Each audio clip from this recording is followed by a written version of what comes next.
Salam alaikum. My name is Patrick. I come from France, here in Bangladesh. I'm a fellow photographer. I run photo tours to help people discover other countries, but this was my personal time.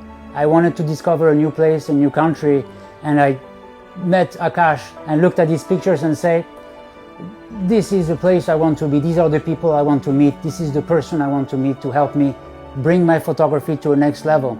And you know, after 7 days of going around in Dhaka, in many different places, I can only recommend for anybody who's interested in getting better at their photography, better approaching people. The technical stuff you can learn, but the human side of things is really what's unique about Akash's workshop. You'll get to a level of understanding people, what their conditions are, and bring that, express that through your photography, to your art, and remember that and share it with everybody. From a humanitarian standpoint, Akash is also doing a lot of work on the field with people that are in need. For instance, giving bicycles to people who are very far from their schools, wheelchairs for people who have limited mobility, or helping people to construct a business. This is the work that organizations should be doing, but Akash is doing that single-handedly through the medium of photography. What a ride that was, just a few days in Dhaka, and we've been to so many places and we've met so many beautiful souls. They will stay in my mind forever, not by only their beauty, their facial configuration, their colors and so on, but by the story that they bring with themselves.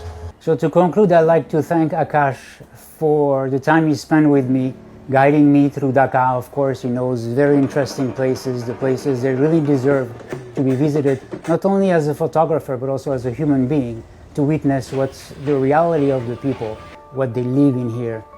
Also helping me technically on some of the best approaches to take a good portrait, deconstructing my habits. And he pointed out, maybe you should try something else, maybe you should try this and that. And it really helped improve my photography and evolve through that. Also, I can express my deepest gratitude to the Bangladeshi people. They have been so kind, warm-hearted, welcoming. This is definitely an experience unlike other, and I've been many places in Southeast Asia and Central Asia. All I can say is, Ami Abarashbu, I'll come back and hopefully you recognize me and we can go deeper in our relationship and share beautiful moments together, either with a cup of tea, naan roti, or just sitting together.